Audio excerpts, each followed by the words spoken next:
Alors nous voilà dans la cuisine. On y va donc pour le début de la recette. On commence par quoi? Alors, on va commencer par la marinade du tataki. Très bien. Voilà, d'abord, pour ça, on va prendre du miso. Alors qu'est-ce que c'est le miso? Le miso, c'est une pâte de soja asiatique. On met 2 cuillères à café, à peu près.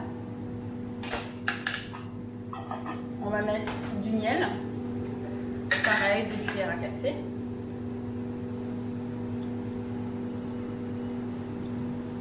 Là, c'est un miel bio. On va mettre 2 cuillères à soupe à peu près de vinaigre de framboise.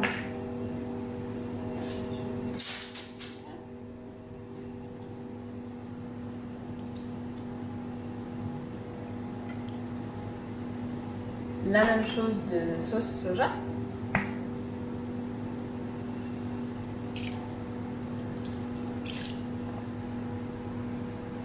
Et là-dedans, on va venir rajouter le zeste d'un citron lime et également son jus.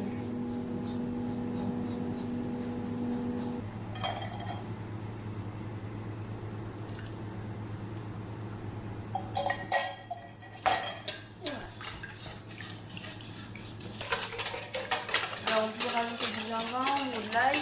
Là, comme on va accompagner ça d'un condiment framboise, qui va bien garder le goût pur de la framboise avec le soja, ça suffit comme ça va. Pas trop mélanger les deux. Donc pour accompagner ce tataki, j'ai choisi de travailler un condiment, un peu un ketchup de framboise. Pour ça, on a besoin d'une demi-échalote.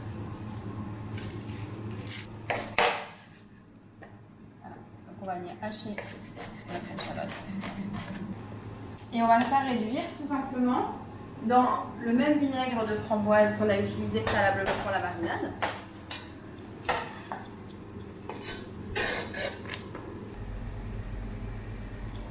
La réduction pendant combien de temps? Jusqu'à ce qu'il y ait quasiment plus de liquide en fait. Ok. Que ce soit bien évaporé.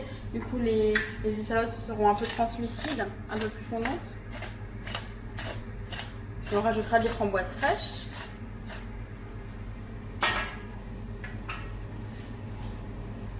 Donc nos échalotes ont réduit. Il reste un petit peu de liquide de cuisson. Ok. Et on rajoute Les framboises. fraîches. D'Alsace, Parfait. c'est mieux. On va les laisser simplement tomber, cuire un peu. On rajoute éventuellement un petit fond d'eau pour tout à l'heure lier. On va mixer. Et donc là, ce sera notre ketchup de framboise, c'est ça?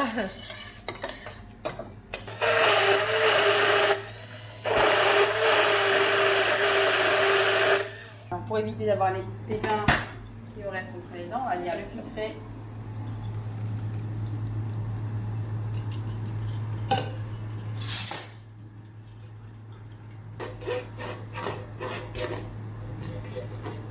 On écrase bien, par contre, on foule pour bien récupérer vraiment Tout le jus. Et ouais.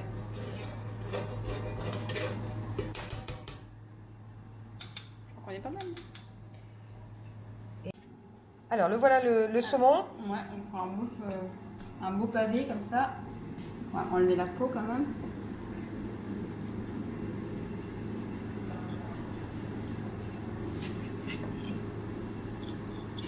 Et on va aussi juste garder la partie bombée du filet, donc enlever celle-là. Saisie aller-retour dans une huile très très chaude pour vraiment juste le marquer sur le contour, mais qu'à l'intérieur ça reste vraiment bien cuit, bien cru, pardon.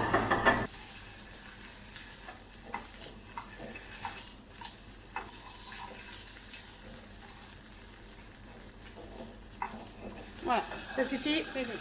Floriane, on a snacké le saumon. Maintenant, On le met dans un petit récipient et on va venir mettre la marinade bien au-dessus. On va le laisser mariner au frais, à couvert, pendant au moins 1 heure.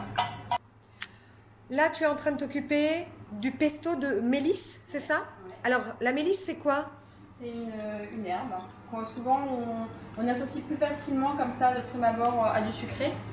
Mais je trouve qu'avec le saumon, le petit côté framboise, c'est vraiment sympa, c'est un rendu très particulier.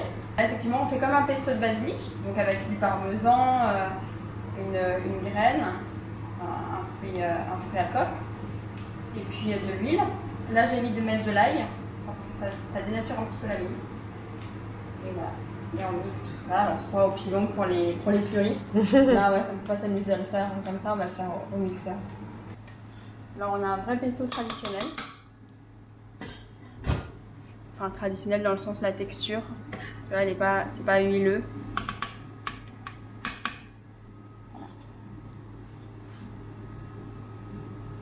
Comme le pesto de mélisse c'est pour aller dans le gyoza, donc dans la raviole poêlée, on va s'occuper du reste de la raviole, donc de la farce de la raviole, dans laquelle il y aura ce pesto de mélisse. On va mettre la petite chute, la parure de saumon frais, et puis on viendra rajouter du saumon fumé maison, toujours la belle rouge.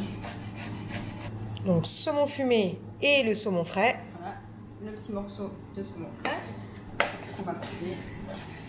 On le taille en très fine brunoise. On le poêlera un petit peu aussi. Après, avec les échalotes, on fera revenir rapidement. Et donc, notre petit morceau de saumon fumé.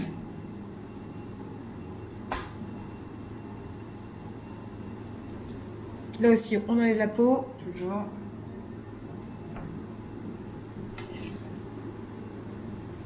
Et pareil, on vient de tailler en fine brunoise.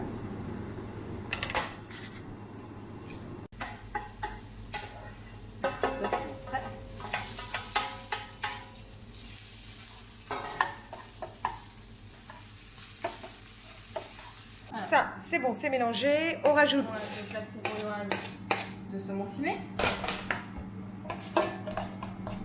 Et le fameux pesto de mélisse. On peut avoir la main trop lourde pour ne pas dénaturer complètement le goût du saumon.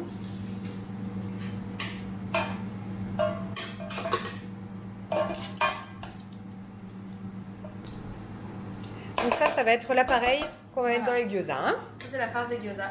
Parfait. Voilà. Alors Floriane, là maintenant on va remplir les gyoza. Qu'est-ce que c'est d'ailleurs? Les gyoza, c'est une raviole japonaise Ouais. qui est en fait farcie, qu'on va venir poêler d'un côté, retourner, cuire par absorption un peu d'eau.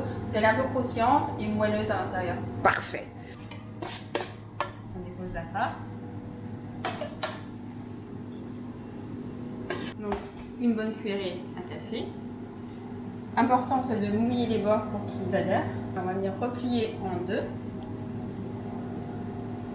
Ça fait une demi-heure. Ouais. Et ensuite, on va venir faire un pliage. Voilà. En 3 plis. D'accord. Voilà. Floriane, ça y est, on a nos gyoza et on part donc pour la cuisson. On va Donc, venir les- toujours une poêle bien chaude. bien chaude, de l'huile bien chaude. Pour bien les saisir sur une face, on les retourne, on met un peu de l'eau ou du bouillon et on couvre.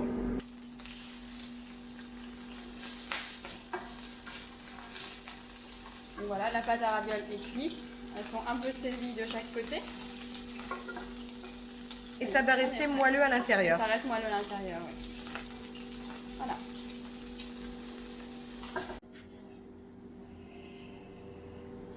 Floriane, on y va pour le dressage? On va dresser. Allez. Alors, on va couper.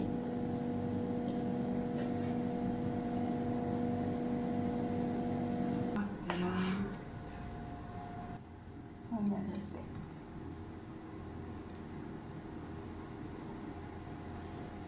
On va amener notre ketchup en point, donc on a mis dans un biberon après. C'est optionnel. Je rajoute un peu de sésame à la prune hume. Un condiment asiatique. C'est un petit peu une petite pointe sucrée et acide. Et un petit peu le croquant aussi. Et le croquant, ouais, du sésame.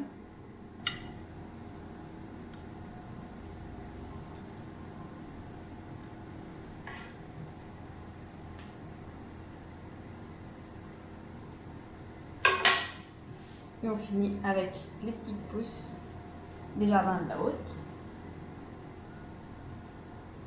Et voilà. C'est un plat ou une entrée. Ça peut être une entrée. Voilà.